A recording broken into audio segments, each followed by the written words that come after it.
Hey, what's up, fellow audiophiles? I am Wave Theory, and as I have teased lately, we are looking at electrostats. Okay, so I have been spending some time past couple of weeks really listening to these electrostatic headphones here, and what we have are the Odyssey Carbon, which is $4,500 US. We've got the Stax SR009, which is still available. I think headamp.com had it for $3,850 US. And then we have the successor to that one, the Stax SR009S here, which, if I'm not mistaken, is also about $4,500 US right on Stax website. And what I want to do in this video here is just kind of give a brief overview about what I have learned about electrostatic headphones. So a few words on that. So first of all, what is an electrostatic headphone?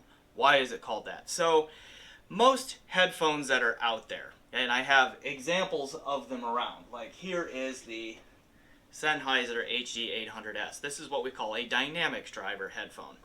And so what that is, the actual speaker inside of here, the thing that vibrates back and forth to move air, which we call the driver, looks like just a little speaker cone, right? And what that is it's usually a cone or dome-shaped diaphragm that is attached to a tightly wound wire coil, which we call a voice coil. And then that voice coil is immersed in a magnet, in a permanent magnetic field. And then when an audio alternating current voltage comes in, an audio signal is alternating voltage, when that comes in to that voice coil and it travels through there, okay, that current travels through there, it creates a magnetic field. When the magnetic field in that voice coil agrees with the magnetic field in the magnet that's surrounding it, the whole thing gets pushed out. When the current changes direction, the magnetic field inside the coil switches polarity. Now these two disagree, which means they attract. Okay, the coil gets pulled back in. A planar magnetic headphone, okay, like my Odyssey LCD2C here. Okay, not 2C, excuse me, my LCD2 pre-phaser, I should say, uses a flat magnet array and then a membrane with a wire trace through it placed very close to that flat magnet array. Okay, and then it does a similar thing. When an alternating current travels through that wire trace in the coil, it creates a magnetic field that's either going to agree or disagree with the permanent magnetic field of that flat magnet array, and that's going to push the membrane in or out. Electrostats don't use magnets at all. They use all electric field to do that pushing and pulling of the membrane. So they have two perforated metal plates, okay, placed side by side like this, and then they put a thin membrane in the middle that can carry an electric charge. Put a permanent electric charge on that membrane in the middle, vary the voltage on the two plates, and you can get that membrane in the middle to move back and forth. That's what these do. All right, so that's the difference, that's the structure there. Okay, so again, no magnets involved here. This is all electric field doing this. Okay, so how does that translate to like build differences and sound differences and that sort of thing? Well, I thought at first that because these didn't have magnets in them, they could be built much lighter. May or may not be true. Depends. I weighed the carbon here at 500 grams on just a little like postal scale that I've been using. 500 grams is the mass of this one. The 009 here was 480 grams. Now, the HE6 SEV2 planar magnetic headphone, that's a hi-fi min, was 510. The HE1000 V2 was 455 grams.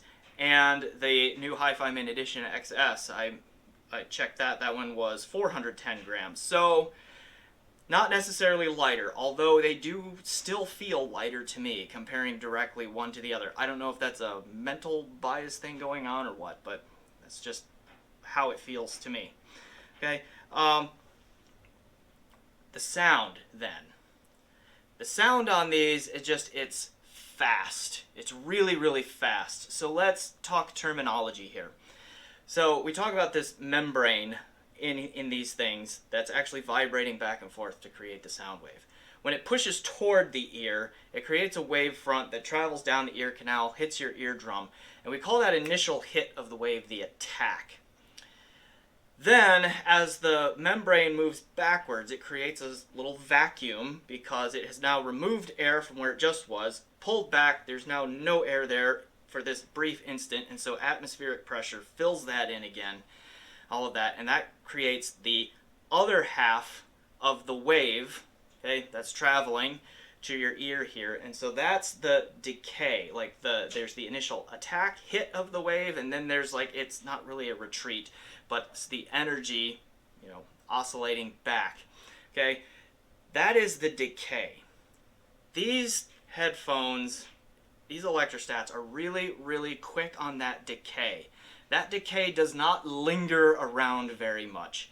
Dynamic drivers and planar magnetic drivers, they vary, but generally speaking, they are not as quick on the decay as these. Now, planars in particular can be very, very quick on the decay, and some of them are, I have heard those, but all of these are. And that is a feature kind of the electrostat sound that I'm hearing so far, and that I read about and hear about from other audiophiles around. Now that can translate into a bit of a dry sound at times.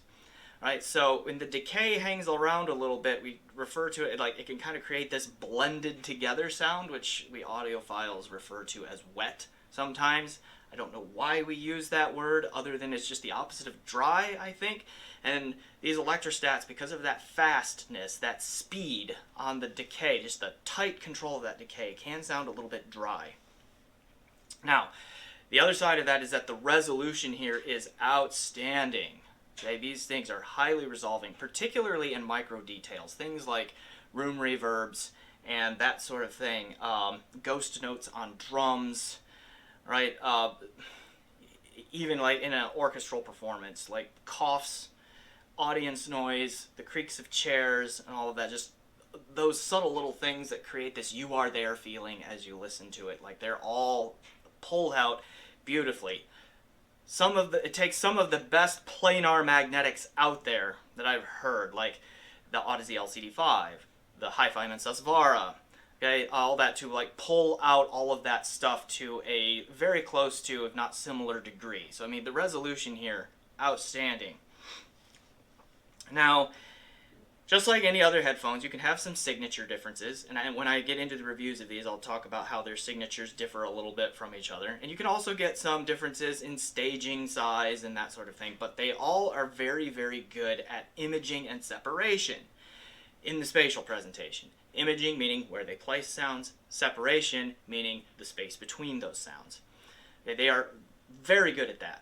I think that goes back to just, that's part of that speed and that detail retrieval I was talking about. I think that plays a role in here. Now, the relative weakness, I think, of electrostats that I have noticed on these is the timbre. Now, I should say these are also the only 3 electrostats that I have heard, and I've only heard them on one amp, and that is the Molnir Carbon Energizer electrostatic amplifier. Okay, so that's should be remembered a little bit there, just for context. Even so, I'm not as convinced by the timbre of these things. They can be good. The 009, I think, of these 3 so far, still working on it, but so far has had the most natural timbre, meaning voices sounding like voices, pianos sounding like pianos, drums sounding like drums, guitars sounding like guitars, so on and so forth. Things of that nature. These are not quite as there with some of the top level planar magnetics or even dynamic driver headphones that I have heard. Like, these aren't catching Susvara in sounding natural. This one might come close to like Utopia on that regard. Maybe, I don't know. That to me is like the one thing that is like across the board here, and I hear this about electrostats around as well, is that they don't always nail that timbre as well. But when looking at the totality here about what these things are and what they do, like, it's another flavor of excellence, if you will. Like, these are all really excellent. They sound amazing. Their detail retrieval is fantastic. Okay, their ability to do spatial imaging and separation is fantastic. They vary in their signatures a little bit, just like any other headphone does. They vary in their soundstage size a little bit, but like those things, like that electrostatic speed is there, and it has some distinct sonic advantages. And then it also has some, call them drawbacks, but just other sides of the coin. And to me, that's the timbre. So again, I have enjoyed listening to all of these. And so there are going to be full reviews of all of these coming up soon. I just wanted to get this out there and just leave these general thoughts that, yeah, these Electrostats, they sound a little different. They are very speedy, very resolving, a little bit on the dry side as a result of that, but texturing and micro detail and all of that comes out really well as a result of that. They are really good with spatial imaging and separation. Not necessarily grandiose or big sound stagers. Okay? It's really more the imaging and separation that has grabbed me with these. All right, on that. And again, I think that is also still connected to the detail retrieval in some ways. And then, there's the timbre, to me, is the one drawback. Not terrible. It's not that they sound fake. They just don't sound as real to me as what some of the best planars, like the Susvara, can do, or what some of the best dynamic drivers out there, like the Focal Utopia, or even a little bit cheaper than that, like most of the ZMFs. Like, they have really amazing timbre, particularly through the mid-range, and like these are not to that level in that aspect of technical performance. But reviews of all of these coming up soon, but I just wanted to drop this video to just kind of give some general thoughts on what I have learned about Electrostats. So I hope you enjoyed it, and so until next time, I am Wave Theory. Enjoy the music.